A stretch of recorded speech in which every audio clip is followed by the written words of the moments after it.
क्रूस का चिन्ह पिता पुत्र पितात्मा के नाम पर आमीन।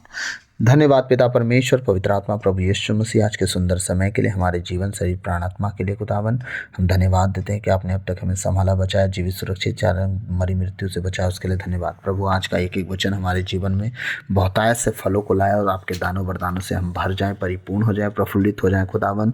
और आपका वचन हमारे जीवन में प्रभु बहुतायत से काम करे प्रभु, हम बढ़ें और हम बढ़ते चले जाएं, हम बचें, हमारा घराना बचाया जाए यीशु मसीह के नाम से। आज के दानों वरदानों के अनुसार हमारा जीवन हो इस योग बनाइए प्रभु। सारी आदर आपको देते हैं प्रभु, आपके बेटे बेटियों के जीवन में 100 गुना फलों को लाए आज का वचन इस योग बना।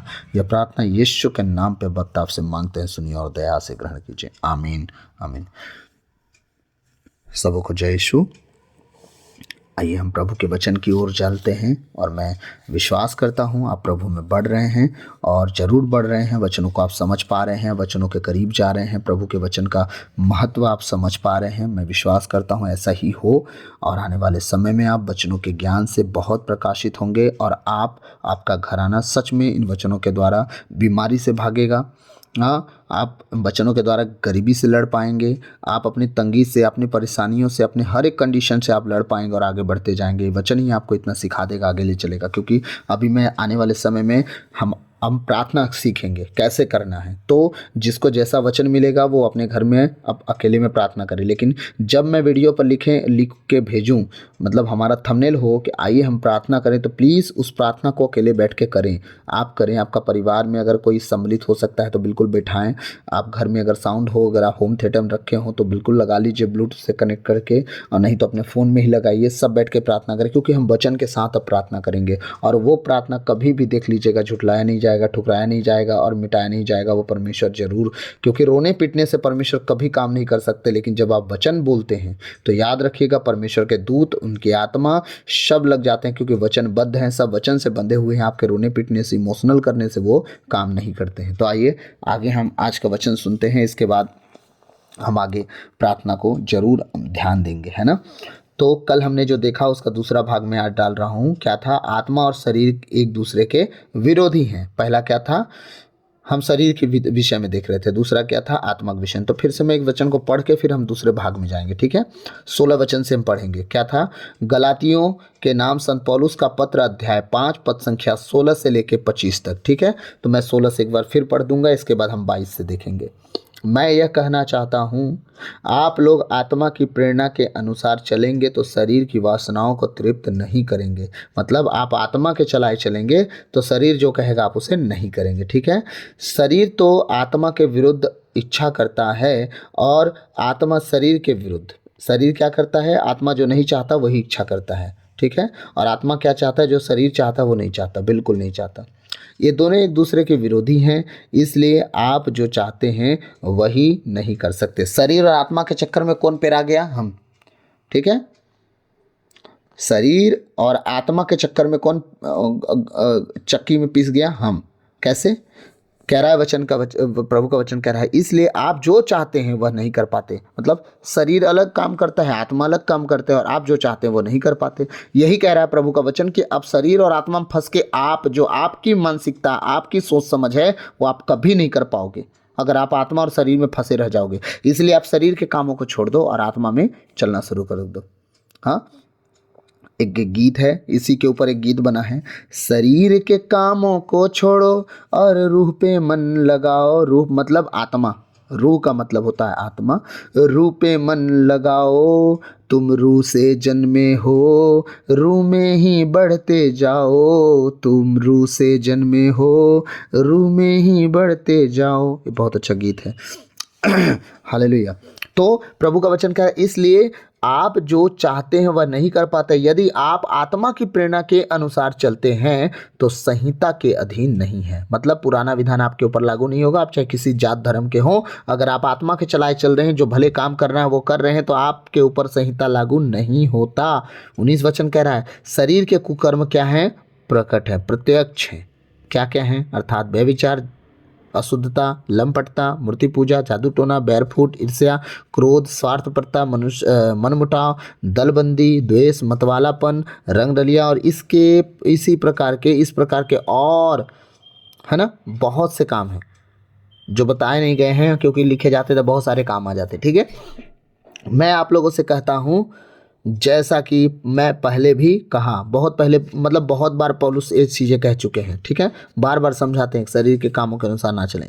जो इस प्रकार का आचरण करते हैं वे ईश्वर के राज के अधिकारी नहीं होंगे। याद रखिएगा, इस तरह जीवन जीने वाला, इस तरह काम करने वाला परमेश्वर के राज का अधिकारी नहीं होगा, कभी नहीं हो सकता। एड़ी चोटी लगा ले, कुछ कर ले। डाकू बचाया गया, यीशु मसीह के साथ क्रूस पर लटकाया गया था। वो डाकू बचाया गया इसलिए क्योंकि यीशु मसीह को जानता नहीं था और अपने पापों को माना उस टाइम।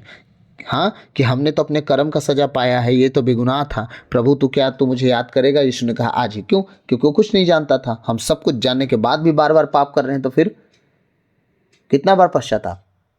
माफ़ करने के लिए खुदाबंद किया है कि अपने भाई को गलती करके माफ़ी मांगे तो माफ़ करना, ठीक है, 7 गुना 70 बार। और आप पाप कर रहे हो, याद रखना, गलतियों में और पाप में बहुत फ़र्क है, ठीक ना। तो पाप अलग होता है, गलती अलग होता है। गलती करने का मतलब, आपने कहा है कांच मत छूना, कांच छू दिया हमने, टूट गया, ठीक, उसको हम गलती कहते हैं और माफ़ी मांगते हैं आपसे। लेकिन व्यभिचार, पाप और नशा, ये सारी चीज़ें, जादू टोना, लंपटता, ईर्ष्या, द्वेष, कलह, ये सारी चीज़ें पाप में आती है। परमेश्वर कहते हैं ये सब मत करना, ये शरीर के काम हैं, ये शरीर के अनुसार ये सब चीज़ें आने लगती हैं। जब आप करोगे तो उसका परिणाम आपको भोगना पड़ेगा। इसलिए गलतियों में और पाप में बहुत फ़र्क है, ठीक है। अब आते हैं हम अपने वचन की ओर। 22 से 25 तक हम देखेंगे क्या कह रहा है। परंतु आत्मा का फल है।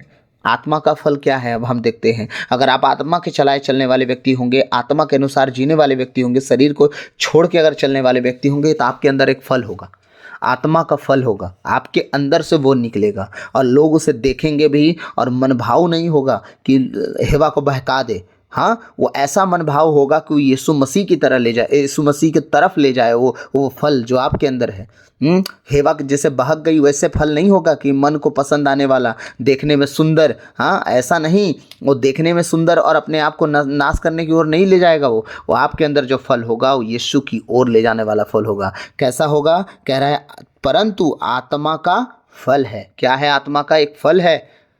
शरीर का काम प्रकट है, लेकिन आत्मा का फल है। आत्मा का भी फल जो है दिखता है, शरीर का भी फल जो है दिखता है। वो विनाश की ओर ले जाता है और ये उन्नति की ओर ले जाता है, तरक्की की ओर ले जाता है। कुछ लोग कहते हैं मेरे घर वाले नहीं सुधर रहे। मैं सच कह रहा हूँ, अगर आप एक ही घर में रह रहे हो, एक ही छत के नीचे रह रहे हो, आप प्रार्थना करना शुरू करो, ठीक है, और अपना आचरण बदलना शुरू कर दो। आपके जीवन से ये फल दिखने चाहिए। मैं सच कहता हूँ, आपका परिवार कुछ दिनों बाद आपको एक्सेप्ट करेगा और प्रभु के साथ चलना शुरू कर देगा। लेकिन बदलाव आपसे शुरू होना चाहिए, क्योंकि पहले प्रभु ने नहीं कहा कि तेरा घराना बचे फिर तू बच। प्रभु ने कहा तू बच, तेरा घराना बचाया जाएगा। आमीन। आइए हम प्रभु के वचन में जाएंगे। परंतु आत्मा का फल है। क्या फल है? पहला क्या फल है? सबसे बड़ा फल प्रेम, ठीक है, प्रेम। सबसे बड़ा फल क्या है? प्रेम। आपको मैं एक चीज़ दिखाना चाह रहा हूँ, अगर प्रभु दे दे मुझे, बता दे तो।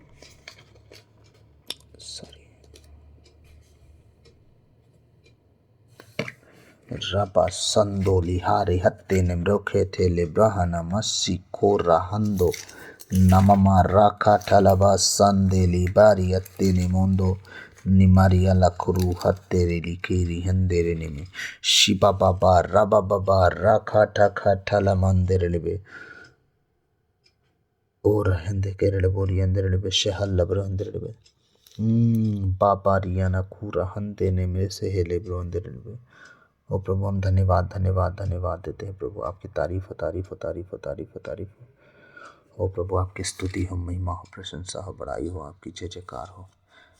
एक वचन मैं ढूंढ रहा हूँ, अगर मिल जाए तो मैं आपको बताता हूँ, ठीक है।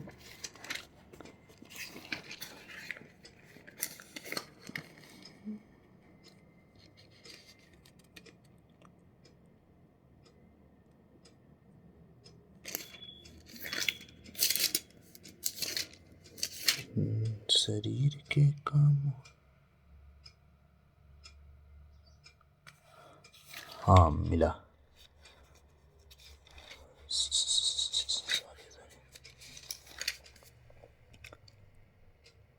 हाँ, पहला कुरिन्थियों अध्याय 13, ठीक है, पद संख्या हम लास्ट देखेंगे ना, 13 का। पहला कुरिन्थी अध्याय 13 पद संख्या हम लास्ट देखेंगे, 13 वचन, ठीक है। आप लोग निकाल लेंगे, तब आपके समझ में आएगा कि पहला प्रेम क्यों है, ठीक ना। मैं प्रेम के ऊपर एक बात बताना चाह रहा था, वो पहला है। क्या बोला प्रभु ने? कि पहला शरीर के काम प्रकट हैं, लेकिन पहला क्या काम था? प्रेम। ठीक, तो 13 वचन कहता है अभी तो विश्वास, भरोसा और प्रेम ये तीनों बने हुए हैं। क्या क्या? पहले विश्वास पे दुनिया टिकी है, ठीक है, अब भरोसे पर हम एक दूसरे के साथ चलते हैं, ठीक, और प्रेम, ये तीनों बने हुए हैं अभी तो, ठीक है, किंतु उनमें प्रेम ही सबसे महान है। किसमें किसमें? विश्वास, भरोसा और प्रेम में सबसे महान क्या है? प्रेम। याद रखिएगा, परमेश्वर चाहते हैं कि हम पहला काम क्या करें? प्रेम करें। किससे? दुश्मन से? हाँ। बैरी से? हाँ। पड़ोसी से? हाँ। किससे किससे किससे? सबसे प्रेम करना सीखें। कह रहा है प्रभु का वचन, प्रेम ना हर एक कमी घटी को ढक देता है। प्रेम झुंझलाता नहीं है, प्रेम डाह नहीं करता, प्रेम ईर्ष्या नहीं करता, प्रेम गुस्सा नहीं करता, प्रेम जलता नहीं, प्रेम कुड़ता नहीं। प्रेम जब आता है तो विश्वास भरोसे से बढ़ के काम कर जाता है। विश्वास टूट जाता है, हाँ, भरोसा उठ जाता है, लेकिन प्रेम अगर है ना, सारी गलतियों को आप माफ़ करने के लिए, भूलने के लिए तैयार। माँ बाप को याद करो, अपने आपके माता पिता को याद करो कि आपकी कितनी गलतियां उन्होंने माफ़ किया, हाँ, और आप किसी की गलती उतना माफ़ करके दिखा दो, नहीं कर सकते। माँ बाप आपकी गलतियाँ कितनी माफ़ की, चलो छोड़ दो, माँ बाप को छोड़ दो। कुछ कुछ गलतियाँ तो ऐसे हैं जो माँ बाप भी माफ़ नहीं कर पाते। अब हम आते हैं थोड़ा ईश्वर की ओर। हमारा प्रभु यीशु कहता है ये मत कर, वो मत कर, ऐसे मत चल, ऐसे मत चल। हमने हर वो काम किया जो प्रभु ने मना किया, और हम हर काम करने के बाद भी हम क्या प्रभु से सजा पाए? नहीं। प्रभु चाहता तो कब का मार देता। हमारा प्रभु, सोचो, हमारे माँ बाप से कितना ज़्यादा प्यार करता है। हाँ, वो हमसे इतना प्यार करता है कि हमारी हर एक गलतियों को अनदेखा करता है, क्योंकि वो प्रेम करता है। इसलिए प्रभु का वचन कहता है शरीर के फल हैं, हाँ, परंतु आत्मा के फल हैं। हाँ, क्या कह रहा है? पहला फल क्या होना चाहिए? प्रेम। तुम अपना प्रेम सबको दिखाओ, ठीक है, और अपना प्रेम बनाए रखो। ऐसा नहीं कि अंदर कुछ चले बाहर कुछ चले, दिखावा प्रेम, नो। तुम्हारा अंदर बाहर एक सा प्रेम होना चाहिए। दूसरा क्या है? आनंद। आनंद सबसे बड़ी औषधि है, समझ गए? आनंद जो है सबसे बड़ी औषधि है। वचन कहता है कि तुम सदा आनंदित बने रहो। हाँ, आनंद में बल है। तुम बलवंत होते हो आनंदित होके। तुम अगर दिक्कत में हो, दुख में हो, तकलीफ में हो, तो अपने लिए आनंद खोजो। कहाँ से मिल सकता है? अपने दोस्तों से मिलो, जो लोग तुम्हें कॉमेडी करते हो उनसे मिलो, ठीक है, और इतना टाइम वेस्ट मत कर दो कि उनके साथ घुल मिल जाओ थोड़ा समय के लिए, ताकि अब तुम्हारा मन अशांत है वो शांति में आ जाए, ठीक है। पहला क्या था? प्रेम। दूसरा क्या है? आनंद। तीसरा क्या है? शांति। तुम कितने भी डिस्टर्ब क्यों ना हो, लेकिन शांत रहोगे, छटपटाओगे नहीं, चिढ़ोगे नहीं, गुस्साओगे नहीं, किसी के जवाब का ऊट पटांग जवाब नहीं दोगे सवाल का। अब मान लो किसी बात से आप डिस्टर्ब हो, आपके घर वाले कुछ बोले, आपके मित्र, आपके भाई, आपके पति पत्नी कुछ कोई बोला, आप चिढ़ गए, यार, ऐसे नहीं। आप शांति में रहने वाले व्यक्ति होगे। जब आपके विषय में आपका परिवार जानेगा कि इतना दुख से गुजर रहा था, लेकिन हम हमारे साथ कितना शांति से सह लिया हर बात को, और हमने गुस्साया तो गुस्सा के बदले वो कुछ बात भी नहीं बोला। याद रखिएगा, वो शांति जो है ना आपके अंदर, वो शांति आपके परिवार को आपकी तरफ खींचेगी। तीसरा क्या है? शांति। चौथा क्या है? सहनशीलता। दूसरों की बातों को बर्दाश्त करना सीखें। प्लीज़ बुरा ना माने, प्लीज़ बर्दाश्त करना सीखें। मैं पौलुस के वचनों को पढ़ रहा था, कहता है कि मैं तुम्हारे पास आता हूँ ताकि तुम्हें ताड़ना दूँ, तुम्हें और खरी खरी बातें बोलूँ। तुम क्या चाहते हो? मैं तुम्हारे पास छड़ी लेके आऊँ? प्रचारक, आज मान लीजिए मेरी बातों से बहुतों को दुख लगता होगा, मैं सच कहता हूँ पूरे दिल से आपको, अपने माता पिता भाई बहन की तरह समझ के, मैं दिल से आंसू बहा के मैं आपसे कहता हूँ, मुझे माफ़ कीजिएगा प्लीज़ अगर मेरी बातों का कोई ठेस लगा हो तो। लेकिन मैं सच्चे दिल से कहता हूँ कि मैं सिर्फ आपको ऊंचा देखना चाहता हूं। मैं आपको ऊंचा उठना देखना चाहता हूं। आपको गिरने का कारण कभी नहीं होना चाहता। मैं चाहता हूं मेरे तानों से, मेरे डांट से, मेरे फटकार से, मेरे किसी भी तरह के डिंग मार से, कुछ भी बातों को लेके आप बस उठ जाओ। अपनी उस कमज़ोरी से, उस गरीबी से, उस सड़ाहट से, उस नाकामी से, उस नशे से, उस व्यभिचार से, जिस जगह में आपका घर परिवार फंसा है, सब जगह से आप बस उठने वाले बन जाओ। चाहे मेरे लड़ने झगड़ने से आपको बुरा लगे, लेकिन प्लीज़ मेरी बात मान के अगर आप उठ गए, मैं सच कहता हूँ अपने आप को धन्य समझूंगा कि मैंने जो सेवकाई पाई परमेश्वर की ओर से मैंने कुछ किया। मैं आप सबसे विनती करता हूँ, प्लीज़ मेरी बातों को ना टालें, उन वचनों के अनुसार चले जो मैं आपके बीच में देता हूँ। अगर मैं किसी बात को लेकर ताना मारता हूँ तो प्लीज़ अपने आप को पहले जांचें कि वो ताना आपके लिए है। अगर आप उस गलती में नहीं हो तो आपके लिए नहीं है, जिसके लिए है वो समझे, ठीक है। मैं तो आशा करता हूँ पूरा कलीसिया जिस जगह मैं जाऊँ वो ताना के लायक ही ना रहे, मैं आत्मिक बातों को सिखाता जाऊँ। अभी तो आप शरीर की बातों से निकल नहीं पाए, इसलिए आत्मा की बातों को मैं कैसे सिखाऊंगा। मैं चाहता हूँ कि आप शरीर की बातों से निकले ताकि मैं आत्मा की बातों को सिखाऊं, आपको प्रचारक की रीति पे समझाऊं, आपको याजक के पद पर जाके समझाऊं, मतलब जिस तरह परमेश्वर आपको बुलाया हो उस रीति पे लेके जाके समझाऊं। आप अभी तक ना शरीर की दशा से निकल नहीं पाए, मैं चाहता हूँ आप शरीर की दशा से बाहर आए। हाँ, कह रहा है सहनशीलता आपके अंदर, किसी की बात का बुरा ना लगेगा, आप किसी के विरोधी कितने तरह के विरोधी आपके पास आएंगे, वो विरोध का आप सामना नहीं करोगे, आप शांत रहोगे, आप सह लोगे, आप बर्दाश्त कर लोगे, आप गाली के बदले गाली नहीं दोगे। क्योंकि यीशु मसीह के विषय में पौलुस कहते हैं कि वह गाली के बदले गाली नहीं देता था, इसका मतलब उसे गाली मिलती थी लेकिन वो गाली नहीं देता, सबकी बातों को सह लेता था। ठीक है। और पांचवा क्या है, मिलनसारी। आप हर एक व्यक्ति से मिलने के योग्य होंगे, आप मिलनसार होंगे, आप हंसते खेलते व्यक्ति होंगे, आप दुश्मनों से भी जाके जय यीशु बोलने वाले होंगे, उनके साथ बैठने वाले होंगे, उनके साथ चाय कॉफ़ी पीने वाले होंगे। आप भूल जाइए जो आपका मन कहता है ना कि ऐसे लोगों से तो मुझे उठना बैठना नहीं है, मैं सच कहता हूँ अगर आप उनके लिए कुछ लेके जाएं, उनके घर जाके आप छोटी सी पार्टी रख सकते हैं, समोसे खा सकते हैं, चाय पी सकते हैं, मैं सच कहता हूँ आप उनके सर पर ना जलता हुआ अंगारा रख देंगे। आप ऐसे व्यक्ति बन जाएंगे। ऐसे लोगों से मन मुटाव नहीं, मेल मिलाप करना चाहिए, याद रखिएगा। हालेलुया। मेरा प्रभु अगर आपको नहीं चाहेगा कि उनसे आपको मिलने दे तो आपको नहीं मिलने देगा, गवाही देता हूँ मैं। कुछ लोग थे जहाँ से मैं शुरुआत कर रहा था कलीसिया को, उन्हें बहुत आत्मिक वरदानों को दिखाया, बहुत बड़े बड़े चिन्ह और चमत्कार, उनके घर में मुर्दे जी गए, है ना। ऐसा हो गया मेरे साथ, परमेश्वर मुझे इस्तेमाल किया। लेकिन ऐसा उन लोग ने दूध मक्खी टाइप से मुझे निकाल के फेंके कि कल का आया लड़का मुझे सिखाएगा, ऐसे टाइप से। तो वो लोग मुझसे भागना शुरू कर दिए, मुझे मुझे अलग करना शुरू कर दिया। मेरा क्या, मैं तो निकल लिया धीरे से। ठीक है। फिर वो लोग तरस गए मेरे को बुलाने के लिए, बता रहा हूँ मैं कभी नहीं गया उनके बीच। क्योंकि प्रभु ने मुझे एक सीख दी है कि अगर एक बार कोई तुम्हें धोखा दे, दोबारा वो जगह कभी किसी को मत देना, कभी कभी किसी को नहीं। तो मैं क्या किया, उनसे मेल मिलाप करने के लिए 2 बार मिठाई खरीद के उनके घर गया। ऐसा संजोग कि उनके घर में दोनों बार ताला मिला। तो परमेश्वर की इच्छा जब होगी तो मिलाएगा, नहीं इच्छा होगी नहीं मिलाएगा। सोचिए एक ही जगह हमारा आना जाना हो, कभी हमारा फेस टू फेस नहीं हुआ उनसे। सोच के देखिए हमारा परमेश्वर कैसा है। जब कुछ लोग आपके लिए अनहाइजेनिक होंगे उनसे आपको दूर रखेगा, बिल्कुल। आप चाहेंगे भी मिलना ना, नहीं मिलने देगा, क्योंकि आप फल लाने वाले हैं और वो फल लाने वाले नहीं हैं। हालेलुया।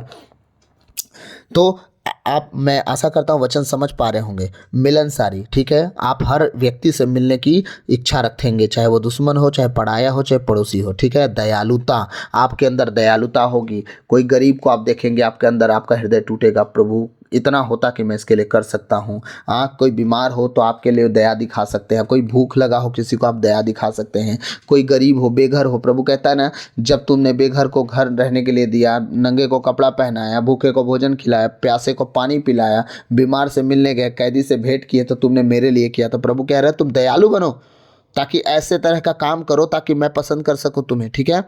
दयालु बनो। और ईमानदारी, ईमानदारी बहुत ज़रूरत है। तुम्हारी बातें हाँ की हाँ, नहीं की नहीं, घुमा फिरा के बातें ना करो। तुम सत्य पर चलो, सत्य तुम्हें स्वतंत्र करेगा। बहुत सारे वचन हैं ईमानदारी के लिए। ठीक, ईमानदारी से आप बने रहें। ईमानदारी, ईमानदारी, कहीं भी बेईमानी नहीं, घूस लेने में ना, घूस देने में ना, झूठ बोलने में ना, झूठ बुलवाने में, किसी भी तरह की नहीं। ईमानदारी मतलब हाँ की हाँ, नहीं की नहीं। तुम्हारा बात तुम्हें पता है कि तुम तर्कों में बात कर रहे हो, बातों को बना के कर रहे हो, या सच सच बोल के खत्म कर रहे हो। ईमानदारी, चाहे वो तुम किलो कांटा की तराजू दुकान वाले हो, उसमें दाढ़ी न लगाना, बिल्कुल 1 ग्राम कम बेशी नहीं होना चाहिए। जो तुम्हारा है तुम रखो, जो उसका है वो दो। तुम नहीं बेच सकते मत बेचो, बोल दो भैया हम नहीं बेचेंगे, हमारा नहीं पड़ रहा है। ठीक, तो जितना है उतना का ध्यान दो। इसलिए ईसाइयों को हर बिजनेस करना अलाउ नहीं है, याद रखिएगा। जहाँ घोटाला करना होता है वहाँ अलाउ नहीं है, जहाँ ईमानदारी से धंधा करना वहाँ अलाउ है। जो पूरा मार्केट जितना बेच रहा है बेचो, लेकिन वो जो कपड़े का दुकान रख लेते हैं कितना तोल मोल करना पड़ता है मालूम है ना। नहीं सर हम इतना का तो हमारा खरीदी नहीं है, झूठ मत बोलो प्लीज़। आपका उतना का खरीदी है कि नहीं है वो आप जानते हो, यीशु मसीह जानते हैं। आप सामने वाले को बोल के अपना क्यों आप ईमानदारी खराब कर रहे हो। इसलिए हर दुकानदारी ईसाइयों के लिए नहीं है। खुदा से आशीष मांगो, बुद्धि दे ताकि आपका बिजनेस अलग हो। इसलिए ईसाइयों को नौकरी कर लेना चाहिए ईमानदारी से, बेईमानी का नहीं। ठीक है, जो भी हो, मैं नहीं कर रहा हूँ आपको क्या करना है, लेकिन बेईमानी नहीं करना है, ईमानदारी करना है। ठीक है। आगे क्या है, सौम्यता। ठीक, किसी भी चीज़ के लिए सब्र करें।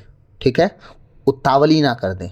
एक्साइटमेंट में आके कभी कभी हमारा बहुत नुकसान हो जाता है। सौम्यता, संयम रखें बिल्कुल, ठीक है, सौम्यता रखें और संयम रखें। किसी भी तरह से आप कभी उतावली ना करें, आप संयम रखें, ढारस रखें। आने वाला समय आपका है, आने वाला भविष्य में हर एक परिस्थिति में परमेश्वर आपको ऊंचा उठाएंगे, आप संयम रखेंगे तो, ठीक है। आप सौम्यता में चलेंगे तो परमेश्वर आपको ऊंचा सौम्यता का मतलब होता है नम्र व्यक्ति, ठीक है। आप नम्र बने, नम्रता में चलें।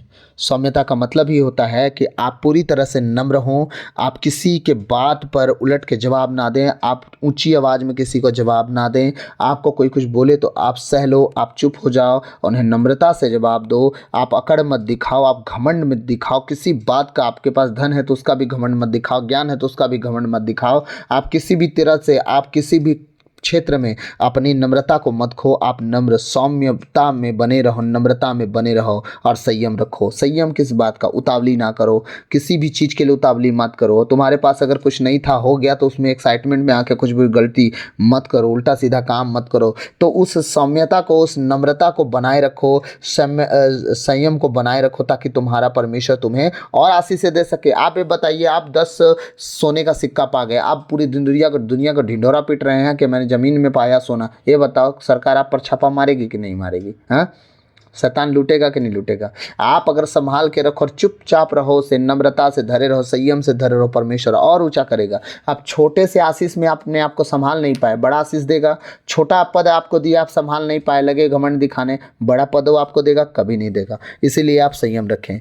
इनके विरुद्ध कोई विधि नहीं है। परमेश्वर कह रहा है कोई विधान इनके विरुद्ध में नहीं है। तुम अगर ये बना लो ना, पूरा विधान एक तरफ और तुम्हारा ये आशीष, ये फल एक तरफ, तुम बता रहा हूँ कोई विधान तुम्हारे विरोध में नहीं है। तुम सदा इस विधान के, मतलब इस आशीष में बने रहो, कोई विधि तुम पर लागू नहीं होगी। सच बता रहा है, परमेश्वर का वचन कह रहा है इनके विरुद्ध कोई विधि नहीं है, कोई विधि नहीं, कोई विधि लागू नहीं होती। तुम अगर इन फलों के अंदर अगर बन जाओ, इन फलों में तुम लग जाओ। पहला क्या है? प्रेम। दूसरा क्या है? आनंद। तीसरा क्या है? शांति। चौथा क्या है? सहनशीलता। पांचवा क्या है? मिलनसारी। छठवां दयालुता। सातवां ईमानदारी। और आठवां सौम्यता। और नौवां संयम। अगर तुम ये 9 फलों से भर गए तो परमेश्वर का वचन कह रहा है इनके विरुद्ध कोई विधि नहीं, कोई नियम नहीं, कोई नियम नहीं, कोई नियम नहीं। तुम आज़ाद हो सारे नियम से, ठीक है। आगे वचन कह रहा है जो लोग ईसा मसीह के हैं, जो लोग किसके हैं? ईसा मसीह के हैं। शैतान के नहीं, संसार के नहीं, पैसे के नहीं, धन दौलत के नहीं, पति के नहीं, पत्नी के नहीं, बच्चों के नहीं, माँ बाप के नहीं, ईसा मसीह के जो लोग हैं उनकी बात हो रही है। जो लोग ईसा मसीह के हैं उन्होंने वासनाओं तथा कामनाओं सहित अपने शरीर को क्रूस पर चढ़ा दिया है। याद रखिएगा, अगर आप यीशु मसीह के हैं तो आपके अंदर एक लक्षण होगा, अपनी वासनाओं को, जो आपकी ज़रूरतें आपको खींचते रहती हैं, ये भी ले लूँ, ये भी कर लूँ। वासना का मतलब व्यभिचार नहीं होता है। वासना का मतलब जिन चीज़ों की ओर आप ज़्यादा खींचे जाते हो। अगर आप व्यभिचार की ओर ज़्यादा खींचे जाते हो तो भी आपका वासना है, ठीक है। आप पैसों की ओर ज़्यादा भाग रहे हो, वो आपकी वासना है। आप कपड़ों के लिए, जूता चप्पल, दुनिया में गहना जेवर क्या क्या नहीं है, ठीक है।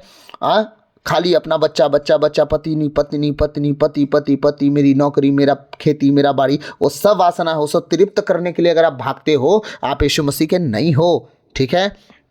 और कामनाओं, जो इच्छा आपकी जागती है, मैं ये भी करना चाहता हूँ, मैं ये भी करना चाहता हूँ, मैं ये भी करूँगा, मैं ये भी करूँगा। आज दारू पीने का मन कर रहा है। कल एक व्यक्ति था, मिला, मैं वहाँ गया, मैं कुछ काम था, गया दुकान में, बोलता है जल्दी जल्दी चल भाई, फटाक से दारू पीना है और तान के सोना है, क्योंकि मुझे जबलपुर जाना है। देखिए क्या बात, दारू पीना और तान के सोना है, हैं? ये क्या है? उसकी क्या है?